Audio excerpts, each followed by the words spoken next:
Right. তো আজকে আমরা শুরু করছি আমাদের ফার্স্ট ক্লাস।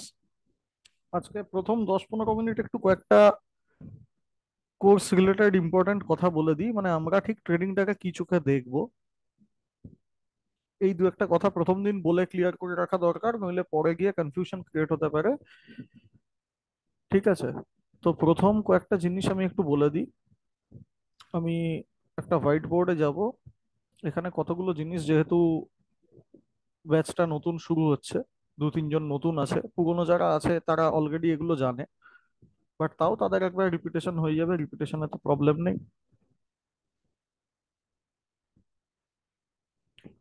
কতগুলো জিনিস আমাদেরকে মাথায় রাখতে হবে। ফার্স্ট,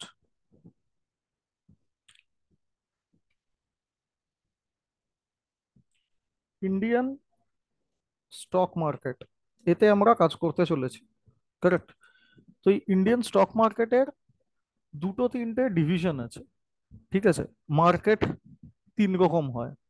একটা হচ্ছে ইকুইটি মার্কেট, সেকেন্ড হচ্ছে কমোডিটি মার্কেট,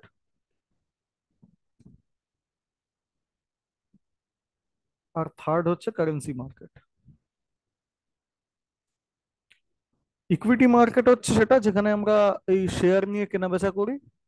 কমোডিটি মার্কেট হচ্ছে যেখানে শেয়ার নয়, সেখানে কমোডিটি ট্রেড হয়। কমোডিটি ইন দ্য সেন্স, চাল ডাল থেকে শুরু করে বিভিন্ন রকমের মেটাল, গোল্ড, সিলভার, নিকেল, এই সমস্ত জিনিসপত্র, এই ধরনের যে মেটাল গুলো রয়েছে সেগুলো ট্রেড হয় ওখানে। ঠিক আছে, তার সাথে ন্যাচারাল গ্যাস, ক্রুড অয়েল, এইসব জিনিস ট্রেড হয়। আর কারেন্সি মার্কেট, কারেন্সি থেকেই বুঝতে পারছি, এটা হচ্ছে বেসিক্যালি ইন্ডিয়ান রুপিসের সাথে যে বিভিন্ন রকম পেয়ার গুলো হয় বাইরের দেশের টাকার, যেমন হচ্ছে পাউন্ডের বা ইউরোর বা ডলারের।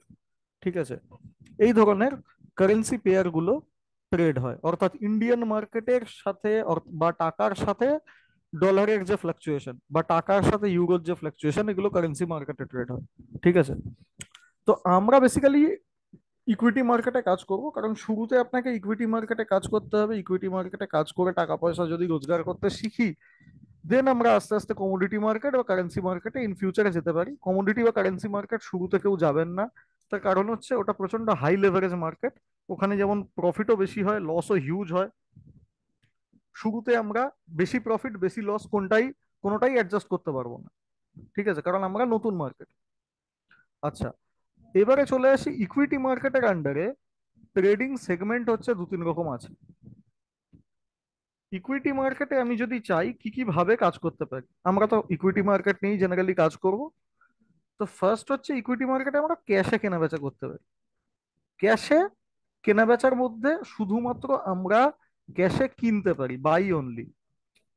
ঠিক আছে, যদি আমরা আজকে কিনি এবং সেই কেনাটাকে হোল্ড করি আজকের দিনের জন্য, বা আগামী 2-3 দিন 4 দিন 5 দিনের জন্য, আমরা কেবলমাত্র ইন্ডিয়ান মার্কেটে ক্যাশে বাই করতে পারি, সেল করতে পারি না। অর্থাৎ শর্ট সেলিং জিনিসটা ইন্ডিয়ান মার্কেটে অ্যালাউ নেই। তো আমরা ইকুইটি মার্কেটে আজকে যদি 100টা শেয়ার কিনি, 2-4 দিন পরে যখন দাম বাড়বে সেটাকে আমরা বেচে টাকা রোজগার করতে পারবো। এবার যেহেতু ইন্ডিয়ান মার্কেটে শর্ট সেলিং অ্যাভেলেবেল নেই, ঠিক আছে, তো এবার তাহলে কি মার্কেটে যখন পড়বে ওপর থেকে, তো তখন কি আমরা পয়সা বানাবো না বা টাকা কামাবো না? তার জন্য গভর্নমেন্ট একটা রাস্তা রেখেছে, একটা ভার্চুয়াল মার্কেট আছে। ক্যাশ মার্কেটের পাশাপাশি একটা ভার্চুয়াল মার্কেটও রয়েছে আমাদের, যেটাকে বলা হয় future market, future and option. তো এই দুটোতে আবার আমরা বাই সেল দু রকম করেই কাজ করতে পারি। ঠিক আছে, আমরা দুটো মার্কেটের সম্পর্কেই শিখবো আমাদের কোর্সে, বাট ফিউচার অ্যান্ড অপশনকে শুরুতে একটু সাইডে রাখবো। কারণ এই ফিউচার অপশন হচ্ছে একটু বেশি ভোলাটাইল, একটু বেশি রিস্কি, সেম ভাবে একটু বেশি প্রফিটেবল। যদি আমরা ক্যাশ মার্কেটে কাজ করে হাত পাকিয়ে ফেলতে পারি, তাহলে ফিউচার অ্যান্ড অপশন মার্কেট থেকেও আমরা পয়সা রোজগার করতে পারবো, ভালো করে প্রফিটেবল হতে পারবো। তো এখন এই ক্যাশ মার্কেটে আমরা বেশি কাজ করব, আর ফিউচার অ্যান্ড অপশনে একটু পরে গিয়ে কাজ করব। বেশি পরে মানে আমি এমন বলছি না যে 2 বছর 4 বছর পরে, নট নেসেসারি। 6টা মাস ক্যাশ মার্কেটে ভালো করে কাজ করে যদি প্রফিট করতে পারি, তারপরে আস্তে আস্তে একটু রিস্ক ক্যাপিটাল বিল্ড আপ হয়ে গেলে তখন আমরা ফিউচার অপশন মার্কেটে গিয়ে কাজ করতে পারি। ঠিক আছে? তো ক্যাশ মার্কেট এবং ফিউচার অপশন মার্কেট, এই দুটো মার্কেটে এবার আমরা দু ধরনের কাজ করতে পারি। ঠিক আছে, নেচার অফ ট্রেড, কি কি ধরনের ট্রেড হতে পারে? আমরা মেনলি দু রকম ট্রেড করব। একটা হচ্ছে শর্ট সুইং, অর্থাৎ 5 দিন, 7 দিন, 10 দিন, 15 দিন, 20 দিন, ম্যাক্সিমাম 1 মাস একটা স্টক কিনবো, বসবো, প্রফিট নেবো, বেরোবো। ঠিক আছে। আর একটা হচ্ছে ইন্ট্রাডে, অর্থাৎ ডেলি কিনবো, যেদিন কিনবো ওদিনকেই স্কোয়ার অফ করে দেবো, অথবা যেদিন বেচবো ওই দিনকেই পজিশন স্কোয়ার অফ করে বেরিয়ে যাবো। তো এই দু ধরনের ট্রেড আমরা মেনলি করব। লং সুইং 2 মাস, 4 মাস, 6 মাস মাঝে মাঝে পাওয়া যায় অপরচুনিটি। আমরা যে ধরনের প্রাইস অ্যাকশন শিখবো বা যে ধরনের টেকনিক্যাল অ্যানালিসিস শিখবো, তা দিয়ে আমরা ওই ধরনের স্টকও ভবিষ্যতে খুঁজে বার করতে পারবো, কোনো অসুবিধা নেই। বাট সেটা আলাদা করে আমি ইন ডিটেলে শেখাবো না, আপনাদেরকে বলে দেবো কিভাবে করতে হবে। বুদ্ধি অ্যাপ্লাই করলে আরামসে বেরিয়ে যাবে, আলাদা কিছু নেই। শর্ট সুইং এ আমরা যেটা ডেলি টাইম ফ্রেমে কাজ করি, সেটাই উইকলি বা মান্থলিতে চলে গেলে আমরা 2 মাস, 3 মাস বা 6 মাস, 1 বছর হোল্ড করার জন্য স্টক পেয়ে যাব। ঠিক আছে, এই হচ্ছে প্রথম 5-10 মিনিটের ইন্ট্রো আমাদের কোর্স সম্পর্কে। এখন যে দু চারটে জিনিস আরো বলা দরকার আছে, ঠিক আছে, সেটা হচ্ছে যে আমরা স্টক মার্কেটকে যদি ভালো করে দেখি, এখানে মেনলি দু ধরনের ট্রেড পাওয়া যায়। ঠিক আছে, দু ধরনের মেনলি ট্রেডার হয় স্টক মার্কেটের প্রাইস অ্যাকশনের প্যাটার্ন অনুযায়ী। ঠিক আছে, কিছু লোক আছে যাদেরকে আমরা বলি, এটা হচ্ছে টাইপ অফ ট্রেডার। দু ধরনের মেনলি ট্রেডার ইন্ডিয়ান মার্কেটে আছে। এদের মধ্যে এক দলকে আমরা বলি ব্রেকআউট ট্রেডার, অর্থাৎ প্রাইস একটা ধরনের প্যাটার্ন বানাচ্ছে, যেটা দেখে মনে হচ্ছে এবারে একটা প্যাটার্নের ব্রেকআউট আসবে। ঠিক আছে, তো সেই ব্রেকআউটটাকে যারা ধরার চেষ্টা করে তাদেরকে বলা হয় ব্রেকআউট ট্রেডার। ঠিক, আরেক ধরনের ট্রেডার আছে মার্কেটে যাদেরকে বলা হয় রিভার্সাল ট্রেডার। এদের কাজটা কি? ধরুন একটা স্টক নিচ থেকে ওপরে যাচ্ছে, বেশ কিছুদিন ধরে ওপরে যাচ্ছে, তো রিভার্সাল ট্রেডার কি করবে? চুপ করে বসে বসে দেখবে ও ওপরে চলে যাবে, গিয়ে রিভার্সাল করবে যে ও কোত্থেকে এই ওপরে যাওয়াটা ওর থেমে যাবে, দিয়ে ওখান থেকে ও নিচে পড়বে। ঠিক আছে, সেই পয়েন্টটাকে খুঁজে বার করবে পারফেক্টলি, এবং সেখান থেকে ও সেল ট্রেড মেরে চুপ করে বসে যাবে যতক্ষণ না ও নিচে পড়ছে, ওর পড়াটা কমপ্লিট হচ্ছে। সিমিলারলি, যখন আবার ওপর থেকে নিচে পড়া ওর কমপ্লিট হচ্ছে, সেই পয়েন্টটাকে যদি খুঁজে বার করা যায়, তাহলে আবার নিচ থেকে যখন ওপরে উঠবে সেই পুরো র্যালিটাকে ক্যাপচার করা যায়। ঠিক আছে, তো রিভার্সাল ট্রেডারদের কাজ হচ্ছে এটা। এখন আমরা কোন ধরনের ট্রেড করব? আমি পার্টিকুলারলি রিভার্সাল ট্রেড করি। ঠিক আছে, আমি যেটা ট্রেড করি সেটাই আপনাদেরকে শেখাবো। ব্রেকআউটের মধ্যে আমি একটা মাত্র ব্রেকআউট ট্রেডিং স্টাইল শেখাবো, সেটা শুধুমাত্র ইন্ট্রাডের জন্য, সুইং এর জন্য নয়। কেবলমাত্র ইন্ট্রাডে যারা, যে বা যারা করতে মনে হবে হ্যাঁ আমরা ইন্ট্রাডে করবোই, সুইং আস্তে আস্তে হচ্ছে হোক, কিন্তু ইন্ট্রাডে আমাকে করতে হবেই, তাদের জন্য একটা এক্সট্রা স্ট্র্যাটেজি ব্রেকআউটের দিয়ে রাখবো।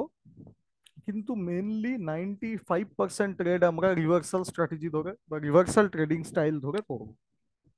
অর্থাৎ মার্কেট লাস্ট, তার যা ট্রেন্ড, সেটা যখন চেঞ্জ করে অন্য ট্রেন্ডে যাবে, সেই নতুন ট্রেন্ডটাকে একদম গোড়া থেকে আমরা ধরে চড়া শুরু করব, এটাই আমাদের কাজ। তো আমরা হব রিভার্সাল ট্রেডার। এখন এই রিভার্সাল ট্রেডিং স্টাইলের জন্য যে মার্কেটে সবচেয়ে advance price action style available রয়েছে, যেটাকে বলা হয় হারমোনিক ট্রেডিং স্টাইল, এই হারমোনিক ট্রেডিং স্টাইলে আমরা কাজ করা শুরু করব।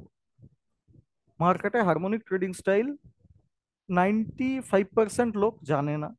প্রথমত, 95 কেন বলতে পারেন, 98% লোক হারমোনিক ট্রেডার নয়, হারমোনিক প্যাটার্ন সম্পর্কে তারা কম বেশি জানে কিন্তু পারফেক্টলি জানে না।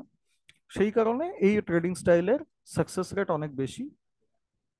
10টা ট্রেডের মধ্যে অন্তত 8-9টা ট্রেড পারফেক্টলি এতে চলে। হারমোনিক ট্রেডিং এর দু তিনটে খুব ইম্পর্ট্যান্ট পয়েন্ট আছে, মানে ভালো দিকগুলো যেগুলো। এক হচ্ছে এর অ্যাকিউরেসি লেভেল ভালো হয়। সেকেন্ড হচ্ছে risk to reward. Risk to reward ratio কাকে বলা হয়? যদি ধরা যায় যে একটা ট্রেডে আমি 1000 টাকার রিস্ক নিতে পারি, তাহলে ওই ট্রেডে যেন মিনিমাম 2000 টাকা আমার প্রফিট হয়। অর্থাৎ রিস্ক আমার একটা ট্রেডে যা থাকবে তার চেয়ে বেশি যেন আমার প্রফিট সবসময় হয়। ঠিক আছে? তবে কি তাহলে কি হবে, আমি যদি টোটাল 10টা ট্রেড করি সারা মাসে, তার মধ্যে 6টা ট্রেডে আমি যদি 2000 টাকা করে কামাই, তাহলে আমার 12,000 টাকা প্রফিট হলো। আর যদি আমি 4টে ট্রেডে 1000 টাকা করে লস করি, তাহলে 4000 টাকা আমার লস হলো। তো ওভারঅল দেখা গেলে আমি কিন্তু 8000 টাকা প্রফিটে থাকবো 10টা ট্রেড করে।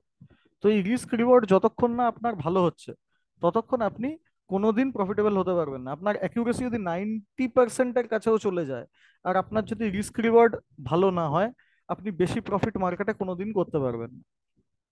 রিস্ক রিওয়ার্ড অলওয়েজ ভালো হতে হবে, এটাই ট্রেডিং এর আসল কথা। আর লাস্টে আমরা শিখবো রিস্ক ম্যানেজমেন্ট।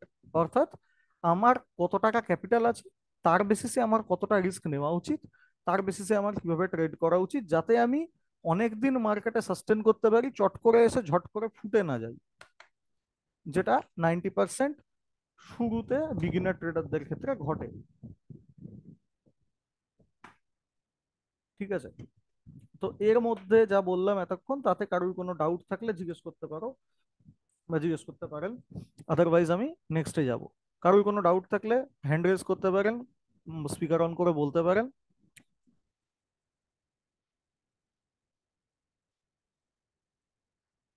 কারোর কোনো ডাউট চ্যাটেও বলতে পারেন। নেই, রাইট? কেউ একটু রিপ্লাই দিলে ভালো হয়। ক্লিয়ার? না দাদা, কোনো ডাউট নেই। চলো, ক্লিয়ার। আচ্ছা, নেক্সট আমরা এগোই আমাদের পরের জায়গায়। পরের জায়গায় আমি কোনো আর মানে থিওরিটিক্যাল জ্ঞানপত্র না দিয়ে সোজা প্র্যাকটিক্যাল জায়গায় চলে যাই। ঠিক আছে? কারণ আমাদের ক্লাসটাই তো প্র্যাকটিক্যাল মার্কেট থেকে টাকা কামানোর জন্য। তো জ্ঞানের কথা ইউটিউব আছে শোনানোর জন্য। আচ্ছা, কতগুলো পার্টিকুলার জিনিস আমাদের চার্টে আমাদের সেট আপটা বুঝিয়ে দিই আগে, প্রথম দিনেই। আশা করি এই যে জিনিসগুলো, এই যে প্রাইসের ওঠানামা, এইগুলোকে ক্যান্ডেল স্টিক বলা হয়, এটা সবার জানা আছে। যারা নতুন তারাও আই থিংক জানে, রাইট? ক্যান্ডেল স্টিক কি জিনিস? কেউ না জানলে একটু হ্যান্ড রেজ করবেন বা বলবেন। এইটুকু বেসিক আই থিংক সবাই দেখে শুনেছি আমরা ইউটিউব ভিডিওতে বা কোথাও। এই যে লম্বা লম্বা রেড আর গ্রিন লাইনগুলো বা বারগুলো, এগুলো হচ্ছে ক্যান্ডেল স্টিক, রাইট? সবাই জানি আমরা।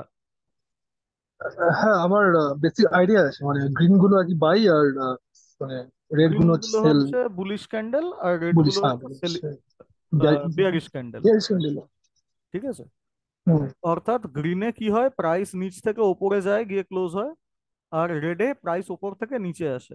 অর্থাৎ এটা আমরা ধরে নিতে পারি যে যখন বড় গ্রিন ক্যান্ডেল তৈরি হয়, এখানে বায়ার স্ট্রং থাকে, আর যখন বড় রেড ক্যান্ডেল তৈরি হয়, এখানে সেলার স্ট্রং থাকে। এইটুকু আইডিয়া ক্যান্ডেলস্টিক সম্পর্কে থাকলে চলবে। আরেকটু বেসিক বলে দিই ক্যান্ডেলস্টিক সম্পর্কে, যে ক্যান্ডেলস্টিক গুলো এইরকম নিরেট কাটিং ক্যান্ডেলস্টিক। অর্থাৎ যেখানে ক্যান্ডেলস্টিকের উপরে ডগা, মানে আগার লেজ কম আছে, অর্থাৎ উইক কম আছে। ঠিক আছে? এইগুলো হচ্ছে বেশি স্ট্রং ক্যান্ডেল। আর যেসব ক্যান্ডেলস্টিকের এই যেরকম এটার বডি সাইজ নেই, শুধু লেজ আছে বা উইক আছে ওপরের দিকে ডাঁটির মতো, এইসব ক্যান্ডেল গুলো হচ্ছে উইক ক্যান্ডেল বা দুর্বল ক্যান্ডেল। ঠিক আছে? এইটুকু শুধু ক্যান্ডেল স্টিকের নলেজ আমার জন্য যথেষ্ট, যে ভাই বড় ক্যান্ডেল যার বডি বেশি আর এই উইক গুলো কম, সেগুলো হচ্ছে স্ট্রং। আর যে সমস্ত ক্যান্ডেলের বডি নেই, শুধু উইক বড়, সেগুলো হচ্ছে উইক বা দুর্বল। এইটুকু ক্যান্ডেল স্টিক নলেজ এনাফ। ঠিক আছে? আচ্ছা, আমাদের এই চার্ট আমরা শুধুমাত্র ট্রেডিং ভিউতেই দেখবো। ইন্ডিয়ান মার্কেটের জন্য trading view is the best. ব্রোকারের প্ল্যাটফর্মে, ব্রোকার টার্মিনালেও চার্ট আছে, কিন্তু ব্রোকার টার্মিনালে চার্ট দেখা একটু বেশি প্রবলেমের হয়ে যায়। ঠিক আছে? কারণ সব রকম এই যে টুলস বা ফিচার্স গুলো আমরা দেখতে পাচ্ছি না বাঁদিকে, এই এখানে যেমন দেখুন ট্রেন্ড লাইন টুল, বা এখানে ফিবোনাকি টুল, এখানে প্যাটার্নের টুল, এই সমস্ত জিনিসগুলো ব্রোকারেজ প্ল্যাটফর্মের চার্টে পেতে খুব অসুবিধা হয়। যে কারণে আমরা ট্রেডিং ভিউ এর থেকেই চার্ট দেখা ইউজ করব, প্র্যাকটিস করব। ট্রেডিং ভিউ এ সবাই জলদি একটা অ্যাকাউন্ট খুলে নেবেন। ট্রেডিং ভিউ এর ডেস্কটপ ভার্সনও আছে এবং মোবাইল অ্যাপ্লিকেশনও রয়েছে। সবাই সবার মতো জিমেল দিয়ে এটায় লগ ইন করে নেবেন। একই অ্যাকাউন্ট ডেস্কটপে ইউজ করবেন বা ল্যাপটপে ইউজ করবেন, সাথে মোবাইলে অ্যাপ্লিকেশনে ইউজ করবেন, যাতে সকালবেলা একটা চার্ট যদি আপনি ল্যাপটপে বসে মার্ক করে রাখেন, বিকেলবেলা যখন আপনি মোবাইল থেকেও খুটখুট করছেন ওই একই চার্ট আপনি দেখতে পান। কারেক্ট? আচ্ছা। এর সাথে আমি কিছু কিছু ইএমআই মাঝে মাঝে ইউজ করি, বাট আমাদের শেখার জন্য এখন এগুলোর কোনো দরকার নেই। একদম শেষ পয়েন্টে ইএমএ গুলোকে কিভাবে ইউজ করতে হবে, যখন আমরা সমস্ত প্যাটার্ন একদম শিখে যাব তখন একটুখানি ডিসকাস করে নেব। তার আগে আমাদের ক্লিয়ার ক্লিন চার্ট থাকা দরকার। ঠিক। আর সাথে আমরা আরএসআই কে ইউজ করি এখানে। আরএসআই হচ্ছে একটা মোমেন্টাম ইন্ডিকেটর, অর্থাৎ একটা স্টকের মধ্যে বা একটা ইন্ডেক্সের মধ্যে বা যে কোনো স্ক্রিপ্টের মধ্যে কতটা বাই সাইডের বা সেল সাইডের মোমেন্টাম রয়েছে। ঠিক আছে, এইটা ইন্ডিকেট করে আরএসআই। আরএসআই যখন 60+ থাকে তখন ধরা হয় যে এর বাই সাইডের মোমেন্টাম বেশি ভালো আছে। আর যখন বিলো 40 থাকে তখন ধরা হয় যে সেল সাইডের মোমেন্টাম বেশি ভালো আছে। আবার 60 থেকে যদি 75-এর আপ চলে যায় বা 70-ও আপ চলে যায়, তখন ধরা হয় যে ওটা আস্তে আস্তে ওর বাইং মোমেন্টাম এবার উইক হবে বা দুর্বল হবে, কারণ ও ওভারবট জোনে চলে গেছে বা ওতে বাই অনেক বেশি হয়ে গেছে অলরেডি, আর খুব বেশি বাইং হয়তো হবে না। সিমিলারলি যখন দেখুন এ একদম নিচে চলে আসে, অর্থাৎ বিলো 40 লেভেলে, ঠিক আছে, তখন কি হয়, এটাকে আমরা ধরি যে একেবারে সেলিং হওয়াটা হয়তো বন্ধ হয়ে যাবে, কারণ এখানে অলরেডি অনেক সেলিং হয়ে গেছে বা এটা ওভারসোল্ড জোনে চলে এসছে। ঠিক আছে, তো এখান থেকে হয়তো প্রাইস এবারে রিভার্স করতে পারে। দেখুন এই যখনই এই 30 লাইন ব্রেক করে নিচে আসে, এখান থেকে হঠাৎ করে আবার প্রাইসটা রিভার্স করে যায়। তো এইরকম কিছু টেন্ডেন্সি আমরা পেয়ে থাকি। সিমিলারলি এখানে দেখুন এই যে প্রাইসটা নিচ থেকে এতটা স্ট্রং র্যালি করে উপরে গেল, এই যখনই এই 60 বা 70 লাইনটা ক্রস করে উপরে গিয়েছিল ওই 77-78 লেভেল পর্যন্ত, ওখান থেকে আবার একদম স্ট্রং রিজেকশন নিয়ে একদম নিচে চলে এলো। তো এই রিভার্সাল গুলো কখন হতে পারে একদম এক্সাক্ট পয়েন্ট তো বলা সম্ভব নয়, বাট আরএসআই একটা ইন্ডিকেশন দেয়। ঠিক আছে, এবার আমাদের প্যাটার্ন যদি বলে, আমরা যখন আমাদের প্যাটার্ন দেখবো, আমাদের সেটআপ দেখবো, তাতে আমরা যদি ধরুন দেখতে পাই যে আমরা ধরুন এইরকম একটা এরিয়া খুঁজে বার করতে পারলাম, যে এরিয়ার মধ্যে থেকে আমার মনে হচ্ছে, আমার প্যাটার্ন বলছে এই এরিয়ার মধ্যে যদি প্রাইস ঢোকে ওখান থেকে প্রাইস নিচে পড়ে যাবে বা রিভার্সাল আসবে, এবং তার সাথে যদি আরএসআইও আপনাকে বলে যে হ্যাঁ ওইখানে আপনার প্রাইস ঢুকেছে, মানে এবার ওখান থেকে একটা রিভার্সাল আসা উচিত কারণ এটা ওভারবট চলে গেছে, তার মানে এটা হয়ে যাবে ডবল কনফার্মেশন। অর্থাৎ আমার সেটআপ আমাকে বলছে যে হ্যাঁ ওই এরিয়া থেকে প্রাইস ঘুরতে পারে, আবার আরএসআইও বলছে হ্যাঁ ওই জায়গা থেকে প্রাইস ঘুরতে পারে। ঠিক আছে, তো এটা হবে আমার ডবল কনফার্মেশন। সেই জন্য আমরা আরএসআই কে এক্ষেত্রে ইউজ করে থাকি। এবারে এই আরএসআই কে আমরা কোথায় দেখব, মানে কোন টাইম ফ্রেমে দেখব? আমরা কিন্তু ডেলি টাইম ফ্রেমেই সব অ্যানালিসিস করব। ইন্ট্রাডে ছাড়া সুইং এর জন্য সমস্ত অ্যানালিসিস আমরা ডেলি টাইম ফ্রেমে করব। এন্ট্রি এক্সিট কিভাবে হবে না হবে সেসব পরের কথা, আমরা চার্টকে অ্যানালিসিস করব সুইং ট্রেডের জন্য ডেলিতে। শুরুতে আমরা সুইং ট্রেডটাই শিখবো, তারপর আস্তে আস্তে ইন্ট্রাডেতে যাব। ঠিক আছে, ফার্স্টে সুইং এ ফোকাস করা উচিত, কারণ আমরা একটা নতুন টেকনিক্যাল অ্যানালিসিস বা প্রাইস অ্যাকশন প্যাটার্ন শিখবো। সেইটাতে অ্যাকিউরেসি বিল্ড আপ করার জন্য সুইং এর লেভেলটা সবচেয়ে বেস্ট। সুইং ট্রেডিং হচ্ছে সবচেয়ে বেস্ট। যখন আমরা সুইং এ অ্যাকিউরেসি দেখতে পেয়ে যাবো যে হ্যাঁ 10টা ট্রেডের মধ্যে আমার 7টা বা 8টা ঠিক হচ্ছে, তখন আমরা ইন্ট্রাডেতে চলে যাব। ওই একই প্রাইস অ্যাকশন লোয়ার টাইম ফ্রেমে গেলে আমরা ইন্ট্রাডেতে কাজ করতে পারবো। কিভাবে পারবো না পারবো সব শিখিয়ে দেবো, কোনো টেনশনের ব্যাপার নেই। ঠিক আছে, তো কোন রকম আলাদা কথা না বলে আমরা সোজা টেকনিক্যাল অ্যানালিসিসের মধ্যে ঢুকে যাব, কারণ থিওরি বেশি জেনে লাভের লাভ কিছু হয় বলে আমার মনে হয় না। এখন এই যে হারমোনিক প্যাটার্ন, যদি আপনারা নেটে সার্চ করেন, ঠিক আছে, দেখতে পাবেন যে হারমোনিক প্যাটার্ন সর্বপ্রথম চালু করেছিলেন বা আবিষ্কার করেছিলেন গার্টলে সাহেব। তো গার্টলে সাহেবের পরে আবার এটাকে আরেকজন রয়েছেন স্কট কার্নি বলে, তিনি মেনলি গার্টলে সাহেবের যে থিওরি সেইগুলোকেও মডিফাই করে আজকের দিনের যে advanced harmonic price action pattern, এইটাকে এরা মানে ইমপ্লিমেন্ট করে স্টক মার্কেটে, এবং সেখান থেকে কিভাবে এক্স্যাক্ট রিভার্সাল পয়েন্টগুলো খুঁজে বার করা যায়, এই সমস্ত থিওরি উনি মেন আবিষ্কর্তা। এবং অল ওভার ইন্ডিয়াতে যদি আপনি বই পড়ে শিখতে চান, ওই একটাই বই আছে, একটাই বই মানে একটাই লেখকের বই আছে, স্কট কার্নি। তার 3টে ভলিউম আছে, ভলিউম 1, ভলিউম 2, ভলিউম 3। এই 3টে ভলিউম পড়েও আপনারা শিখতে পারবেন। বাট হ্যাঁ, ওই ভলিউম থেকে পড়ে পড়ে বের করাটা খুব ডিফিকাল্ট, সেই জন্যই কোর্স। আমরা শিখেছি ওই রকম ভাবে 3টে ভলিউম বহুদিন ধরে পড়ে প্র্যাকটিস করে এইভাবেই, কারণ আমরা যখন শিখেছি তখন এই ধরনের কোর্স পাতি খুব একটা ছিল না। এনিওয়ে, তো এই যে হারমোনিক প্রাইস অ্যাকশন প্যাটার্ন, এর মেরুদণ্ড হচ্ছে ফিবোনাকি রেশিও। ফিবোনাকি রেশিওর কথা নতুন যারা আছে ব্যাচে, তারা কি কেউ জানে ফিবোনাকি কি জিনিস বা ফিবোনাকি রেশিও কি জিনিস? ইউটিউবের ভিডিওতে বা কোথাও কখনো দেখেছেন, শুনেছেন?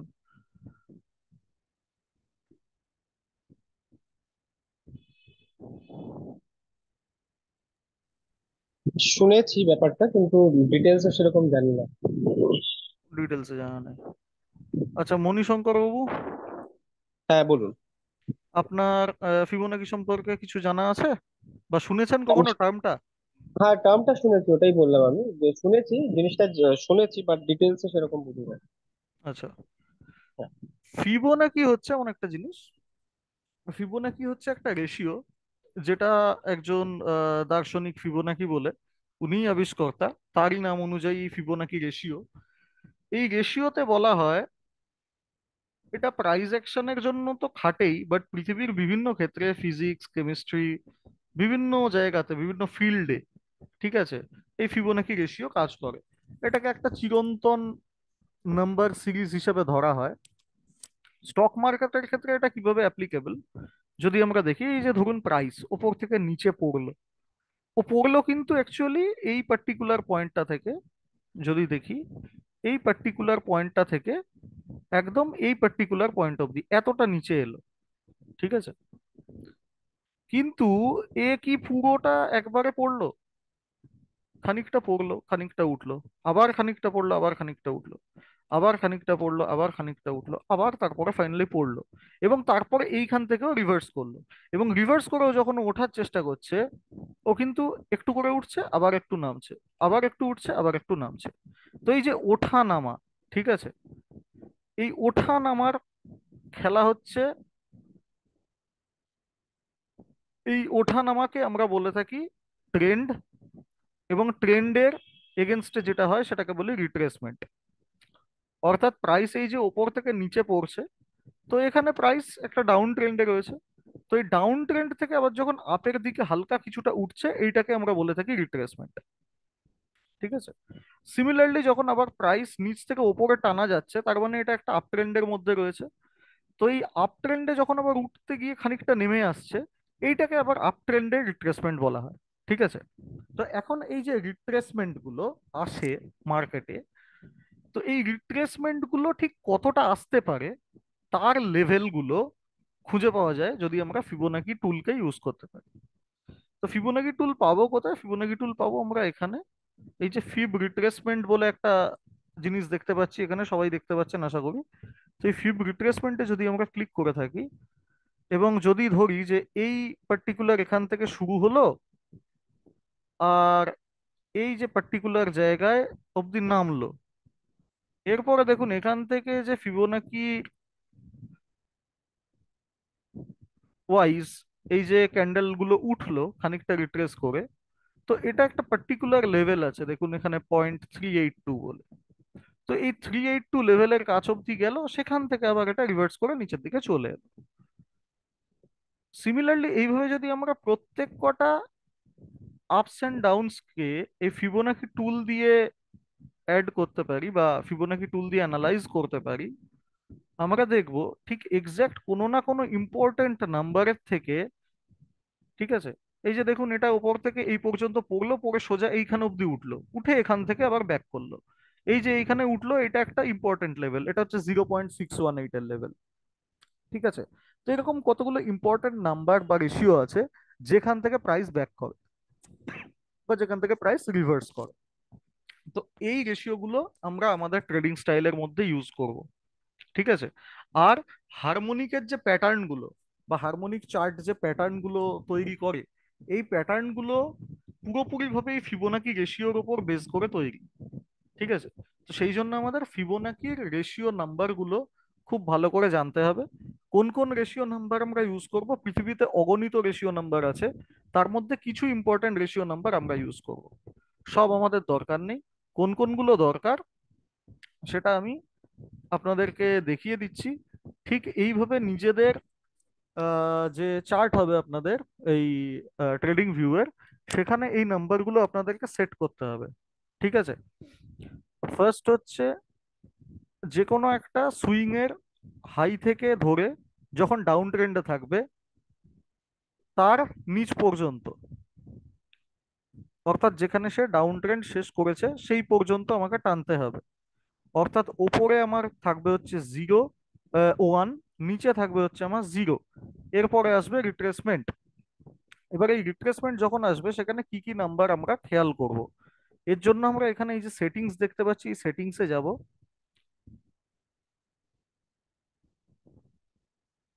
এই সেটিংসে এসে স্টাইলে আসব।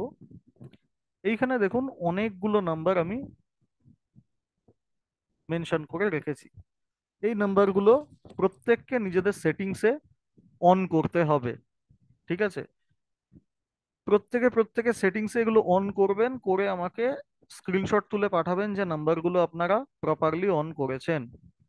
নাম্বারগুলো বলে যাচ্ছি, লিখতে পারেন বা স্ক্রিনশট তুলে নিতে পারেন এখান থেকে। ঠিক আছে। 0, 0.236, 382, 0.5, 0.618, 0.786, 1, 0.707, 1.13, 1.272, এরকম ভাবে অনেকগুলো নাম্বার আছে। ঠিক আছে। তো এই নাম্বারগুলো কাইন্ডলি একটু নিজেদেরকে অ্যাড করে নিতে হবে। স্ক্রিনশট যদি তোলা হয়ে গিয়ে থাকে বলতে পারেন, আমি তাহলে নেক্সট মুভ করব।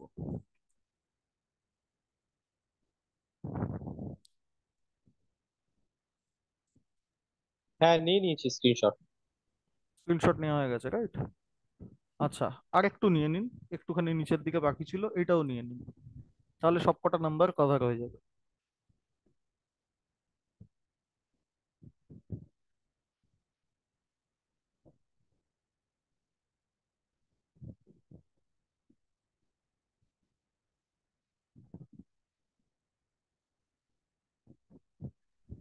ডান, হয়ে গেছে।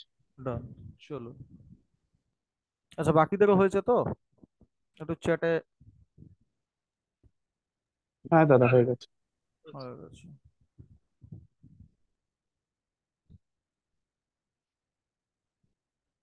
আচ্ছা কাঞ্চন বাবু, আপনার হয়েছে স্ক্রিনশট নেওয়া?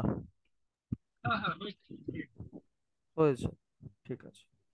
আচ্ছা চলুন, এবারে এই ফিবোনাকির একটু আমরা কনফিডেন্স আনার জন্য ফিবোনাকিতে দেখি যে ফিবোনাকি সত্যি ভালো ভালো চার্টের মধ্যে কিভাবে কাজ করে। হ্যাঁ, ফিবোনাকির নাম্বারগুলো থেকে কিভাবে ঘুরে যায় মার্কেট, এইগুলো একটু বোঝার চেষ্টা করুন।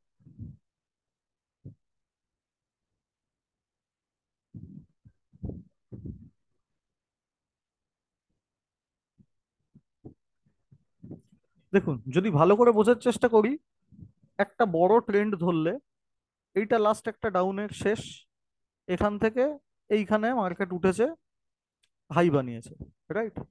তো আমি যদি ফিবোনাকিকে ধরি, এই হচ্ছে ডাউনের শেষ, আর এই হচ্ছে আপের শুরু। কিভাবে ফিবোনাকিটা টানতে হবে সেটা দেখানোর জন্য আমি এটা মেনলি দেখাচ্ছি। ঠিক আছে? তো এখান থেকে এই পর্যন্ত যদি আমি একটা ট্রেন্ড ধরি, ট্রেন্ড দেখুন, একবারও প্রপারলি রিট্রেস না করে সোজা উঠে গেছে হু হু করে। সেখান থেকে ফার্স্টেই একটুখানি রিট্রেস করলো একটা লেভেল, এটা 0.382 কাছাকাছি।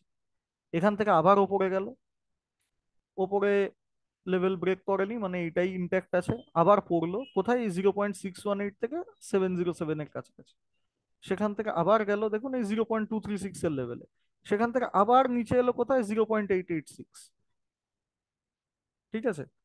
আবার উপরে গেল 0.618 এর কাছে। সেখান থেকে আবার চলে এলো ওয়ানের লেভেল ব্রেক হয়ে গেল। ওয়ানের লেভেল ব্রেক হয়ে গেল মানে এই প্যাটার্নটা